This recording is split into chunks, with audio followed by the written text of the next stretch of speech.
रात का समय था। नेपाल के पहाड़ों में ठंडी हवा चल रही थी और उस रात जो हमने जंगल में देखा वो इंसान नहीं था।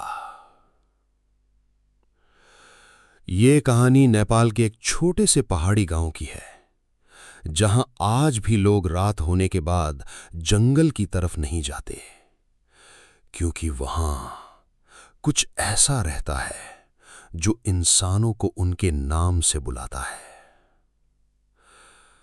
उस समय मैं लगभग 15 साल का था और गर्मियों की छुट्टियों में हम सब अपने गांव गए हुए थे। हमारा गांव पहाड़ों के बीच बसा था। चारों तरफ जंगल, पुराने लकड़ी के घर और रात को पूरा इलाका धुंध से भर जाता था। मेरे साथ मेरा बड़ा भाई रोहन, कजन अमित और मेरा दोस्त करण था। हम चारों रात को अक्सर गांव के बाहर घूमने निकल जाते थे, लेकिन गांव के बुजुर्ग हमेशा एक बात कहते थे, जंगल के उस हिस्से में रात को मत जाना। एक दिन हमने सोचा, चलो देखते हैं आखिर ऐसा क्या है वहां। रात के करीब 9 बजे हम टॉर्च लेकर जंगल की तरफ निकल गए। पहाड़ों की हवा बहुत ठंडी थी और रास्ता पूरा शांत, सिर्फ झिंगुरों की आवाज। करीब 20 मिनट चलने के बाद हम जंगल के अंदर काफी दूर आ चुके थे।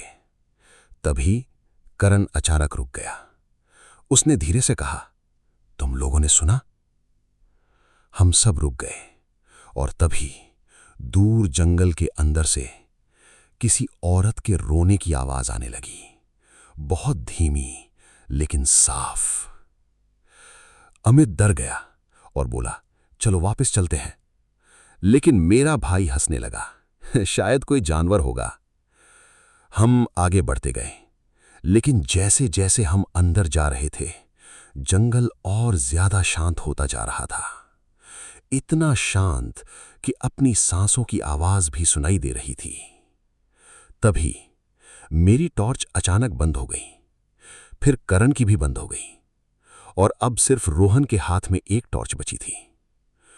उसकी रोशनी में हमने पहली बार उसे देखा। सफेद कपड़ों में एक लंबी औरत जो पेड़ों के बीच खड़ी हमें देख रही थी। उसका चेहरा साफ नहीं दिख रहा था, लेकिन उसकी आंखें पूरी काली थीं। हम सब जम गए। रोहन ने आवाज लगाई, कौन है वहां? लेकिन कोई जवाब नहीं आया। और फिर वो औरत धीरे धीरे पेड़ों के पीछे गायब हो गई। करण रोने लगा और बोला, मैंने कहा था ना वापस चलते हैं। हम जल्दी जल्दी वापस मुड़ने लगे, लेकिन तभी पीछे से किसी ने मेरा नाम लिया, बहुत धीमी आवाज में, राज। मैं रुक गया।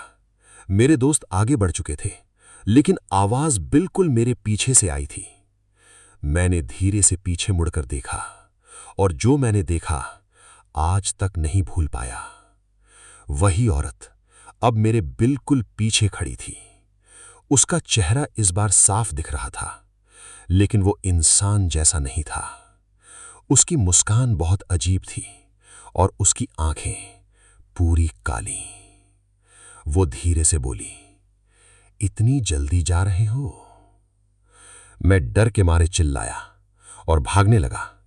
बाकी सब भी भागने लगे। जंगल में भागते वक्त हमें लग रहा था जैसे कोई हमारे पीछे दौड़ रहा हो। पेड़ों के पीछे शैडो दिख रही थी और लगातार किसी के हंसने की आवाज आ रही थी। करीब 10 मिनट बाद हम गांव पहुंच गए और सीधे घर के अंदर घुस गए। हम सब बुरी तरह कांप रहे थे। जब हमने गांव के बुजुर्गों को सब बताया तो एक बूढ़े आदमी का चेहरा अचानक बदल गया। उसने धीरे से कहा, तुम लोग रात की औरत को देखकर आ गए हो। उसने बताया, कई साल पहले उस जंगल में एक औरत की मौत हुई थी और तब से रात को वो लोगों को नाम लेकर बुलाती है। जो उसके पीछे चला जाता है वो कभी वापस नहीं आता। उस रात के बाद हम में से कोई भी उस जंगल में कभी नहीं गया। लेकिन कहानी यहीं खत्म नहीं हुई। करीब 1 हफ्ते बाद करण अचानक बीमार रहने लगा। वो हमेशा एक ही बात कहता था, वो मुझे बुला रही है। रात को वो नींद में उठकर दरवाजे की तरफ चला जाता और बार बार कहता, मैं आ रहा हूं। एक रात करीब 3 बजे करण अचानक गायब हो गया।